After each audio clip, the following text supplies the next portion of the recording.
ഷരീഫിലേക്ക് കടക്കുന്ന ഭാഗം ബാബുസലാം എന്താ പറയാ, ബാബുസലാമിനെ അറിയിക്കാൻ വേണ്ടിയിട്ടാണ് ഏത് ആ പച്ച മിനാരം കാണിക്കുന്നത്. നേരെപ്പുറത്തെ പച്ചക്കുബ്ബ നമ്മൾ പറഞ്ഞു ഇന്നലെ എന്താ മുത്തനബി സല്ലല്ലാഹു അലൈഹി വസല്ലം തങ്ങൾ അന്തി ഉറങ്ങുന്ന ഭാഗം അറിയിക്കാൻ വേണ്ടി. അതിന്റെ അപ്പുറത്തൊക്കെ നിങ്ങൾ വേറൊന്ന് ഒരു വെള്ളക്കുബ്ബ, അതെന്താ മുത്തനബി സല്ലല്ലാഹു. പിന്നെ അവിടെ 3 മിഹ്റാബുകളുണ്ട്. ഏത് 3 മിഹ്റാബ്? ഒന്ന് ബഹുമാനപ്പെട്ട ഹബീബ് റസൂലുള്ളാഹി സ്വല്ലല്ലാഹു അലൈഹി വസല്ലം, രണ്ടാമത് ബഹുമാനപ്പെട്ട ഉമർ ഇബ്നുൽ ഖത്താബ് റളിയല്ലാഹു അൻഹു, മൂന്നാമത് ഉസ്മാൻ ഇബ്നു അഫ്ഫാൻ റളിയല്ലാഹു അൻഹു. ഇപ്പൊ 2 എണ്ണേ നിലവിലുള്ളൂ. ആരതൊക്കെയാണ്? ബഹുമാനപ്പെട്ട മുത്തുനബിയുടെയും സ്വല്ലല്ലാഹു അലൈഹി വസല്ലം ഉസ്മാൻ ഇബ്നു അഫ്ഫാൻ റളിയല്ലാഹു അൻഹുവിന്റെയും. ആ 2 മിഹ്റാബുകൾക്ക് മുകളിലായിട്ട് കാണിക്കുന്നതിനാണ് ഏത് ആ വെള്ള കുബ്ബുള്ളത്. ഏകദേശം അതിന്റെ മുകളിൽ വെള്ളക്കുബ്ബ മാത്രമല്ല 170ഓളം കുബ്ബകളുണ്ട്. അതിന്റെ മുകളിൽ കണ്ടിരിക്കണോ ചെറിയ ചെറിയ കുബ്ബകൾ കാണാം. ഏതിന്റെ അറിയ പള്ളിയുടെ മുകളിൽ അങ്ങനെ. അതേപോലെ തന്നെ നീങ്ങുന്ന കുബ്ബകളടക്കം 191 എന്റെ ഓർമ്മ. നീങ്ങുന്ന കുബ്ബകളുണ്ട്, വലിയ കുബ്ബകൾ ഇങ്ങനെ ഓട്ടോമാറ്റിക് എന്താവും നീങ്ങിക്കൊണ്ടിരിക്കും. നിസ്കാരം കഴിഞ്ഞാൽ ശ്രദ്ധിച്ചോക്കൊണ്ടോ, നിസ്കാരം കഴിഞ്ഞാൽ ഈ വലിയ നാളെ ജുമഴക്കൊക്കെ വന്നാൽ കാണാം. നിസ്കാരം കഴിഞ്ഞാൽ അത് അങ്ങനെ നീങ്ങിപ്പോകും. മനസ്സിലായോ? അല്ല അതിന് വലിയ കുബ്ബ, അത് ചെറിയ കുബ്ബല്ല, വലിയ കുബ്ബ അകത്തുള്ളത്. അതുപോലെ തന്നെയാണ് ആ കുബ്ബന്റെ ചോട്ടിന് ചെറുതാ കാണിച്ചിട്ടുണ്ട്. അടക്കപ്പെടാത്തൊരു വാതിലുണ്ട്. ഇന്നേ വരെ എന്തായിട്ടില്ല, ആ വാതിൽ അടച്ചിട്ടില്ല. മനസ്സിലായോ? ഏത് ആ പച്ച കുബ്ബന്റെ അവിടെ കുറച്ച് മേലെ അപ്പുറത്ത് പോയിട്ട് ബാബു സിദ്ദീഖ് ഉണ്ട്. സിദ്ദീഖ് റളിയല്ലാഹു അൻഹുവിന്റെ വാതിൽ. ആ വാതിൽ എന്താവൂലേ, അടക്കപ്പെടില്ല.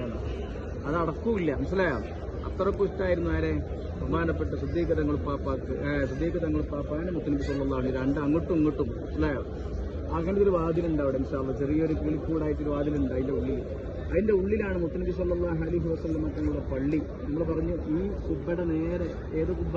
ഈ പച്ച കുബ്ബന്റെ ഈ ഭാഗത്തായിരുന്നു നേരെ വീടുണ്ടായിരുന്നത്. ബഹുമാനപ്പെട്ട ആദ്യം അത് ഇറങ്ങിയ സ്ഥലമില്ല ആരാ? റഹ്മത്തുള്ളാഹി അലൈഹിയുടെ വീട്. അത് വല്ലാത്ത 2 നിലയുള്ള ഒരു വീടായിരുന്നു. വല്ലാത്ത രസമുള്ള ചരിത്രം. റസൂലുള്ളാഹി സ്വല്ലല്ലാഹു അലൈഹി വസല്ലം കുറച്ച് എന്തായി താഴത്ത് കടക്കുമ്പോൾ മേലെ കടക്കുമ്പോൾ അത് വീടാവുമെന്ന് എഴുതിയിട്ടായിരുന്നു ആര് പേടിച്ചു? അബൂ അയ്യൂബ് അൻസാരി. എന്നിട്ട് വെള്ളക്കുപ്പെന്താണ് വെള്ളപ്പാത്രം മറിഞ്ഞതൊക്കെ ഉള്ള ചരിത്രമൊക്കെ കേട്ടിട്ടില്ല നിങ്ങള് അല്ലേ? വെള്ളപ്പാത്രം മറിഞ്ഞപ്പോൾ ആ പിന്നെ പാത്രത്തിലുള്ള വെള്ളം മുത്തനബി സല്ലല്ലാഹു അലൈഹി വസല്ലം നേരിൽ പതിക്കുമോ എന്നൊക്കെ പേടിച്ച് പിന്നീട് എന്തായി താഴ്ഭാഗത്തേക്ക് തന്നെ ഇറങ്ങി. അല്ലേ? അങ്ങനെ മാസങ്ങളോളം താമസിച്ച് അവിടെ തന്നെ. എന്നിട്ടാണ് ശേഷം ഉണ്ടാക്കുന്നത് ഇപ്പൊ നിൽക്കുന്ന ഈ പള്ളിയുടെ ഭാഗം. അത് 2 യതീമക്കളുടെ സ്ഥലമായിരുന്നു. 2 യതീമക്കളുടെ സ്ഥലമായിരുന്നു. ആ സ്ഥലം മുത്തനബി സല്ലല്ലാഹു അലൈഹി വസല്ലം തങ്ങൾ എന്താക്കുകയാണ്, ഇവരോട് സംസാരിച്ച് ഒരു പള്ളി ഉണ്ടാക്കണം എന്ന് പറഞ്ഞ് ആ പള്ളി ഉണ്ടാക്കണം എന്ന് പറഞ്ഞപ്പോ മുത്തനബി സല്ലല്ലാഹു അലൈഹി വസല്ലം അങ്ങേയറ്റം ഇഷ്ടം വെച്ചിരുന്ന അവരെന്താക്കി, അവര് പറഞ്ഞു മുത്തനബിയെ ഞങ്ങൾ എന്താക്കി തരാം, അത് വെറുതെ തരാം എന്ന് പറഞ്ഞു. പക്ഷെ മുത്തനബി സല്ലല്ലാഹു അലൈഹി വസല്ലം തങ്ങൾ എന്താക്കിയില്ല, അത് വെറുതെ മേടിച്ചില്ല. പിന്നെന്താക്കി, കാശ് കൊടുത്തിട്ട് എന്താക്കി, അത് വാങ്ങി. അങ്ങനെ ഉണ്ടായ പള്ളിയാണ് ഏത്? പരിശുദ്ധമായ മസ്ജിദുൻ നബി മുത്തനബി സല്ലല്ലാഹു അലൈഹി വസല്ലം തങ്ങളുടെ പള്ളിയാണ് ഏത്? ബഹുമാനപ്പെട്ട മസ്ജിദുൻ നബവി. അല്ലേ? മക്കത്തെ പള്ളിക്ക് ബഹുമാനപ്പെട്ട ഇബ്രാഹിം നബി അലൈഹി സ്വലാം ഉയർന്ന അവിടുന്ന് വല്ലാത്ത സ്ഥാനം കൊടുത്തു. അതേപോലെ മുത്തനബി സല്ലല്ലാഹു അലൈഹി വസല്ലം പറഞ്ഞെന്ത്, എന്റെ പള്ളിക്കും എന്ത് വേണം, വല്ലാത്ത ഫളല് കിട്ടണമെന്ന് മുത്തനബി സല്ലല്ലാഹു അലൈഹി വസല്ലം പ്രാർത്ഥിച്ചു. അല്ലേ? മുത്തനബി സല്ലല്ലാഹു അലൈഹി വസല്ലം പറഞ്ഞില്ലേ എന്താ? പ്രിയപ്പെട്ട മുത്തനബി സല്ലല്ലാഹു അലൈഹി വസല്ലം തങ്ങളുടെ ഖബർ സന്ദർശിക്കുന്നവന്, ഖബർ സിയാറത്ത് ചെയ്യുന്നവന് എത്ര കൂലി എന്ന് അറിയോ? മൻ സാറ ഖബരി വജബത് ലഹു ശഫാഅത്തി ശഫീഉനാ റസൂലുള്ളാഹി സല്ലല്ലാഹു അലൈഹി വസല്ലം പറഞ്ഞാൽ, എന്റെ ഖബർ ആരെങ്കിലും സന്ദർശിച്ചു കഴിഞ്ഞാൽ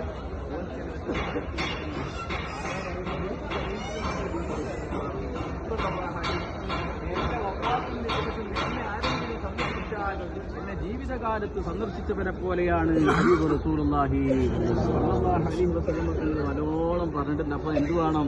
നല്ലോണം സിയാറത്ത് ചെയ്യണം. നിങ്ങൾക്ക് വേണ്ടതൊക്കെ ഇവിടുന്ന് ചോദിക്കണം, പറയേണ്ടതൊക്കെ പറയണം. മനസ്സിലായോ? കുറേ കാലങ്ങളായി ഇങ്ങനെ കൊതിച്ച് ആഗ്രഹിച്ച് വന്നു. ഇവിടെ വന്നിട്ട് വെറും പർച്ചേസിംഗ് ആയ മാത്രം എന്താക്കരുത്, അതിൽ നിങ്ങൾ നിർത്തരുത്. പിന്നെ എന്ത് വേണമെന്നറിയോ? കിട്ടിയ സമയം നമ്മളൊക്കെ തുടക്കത്തിൽ അൽഹംദുലില്ലാഹ്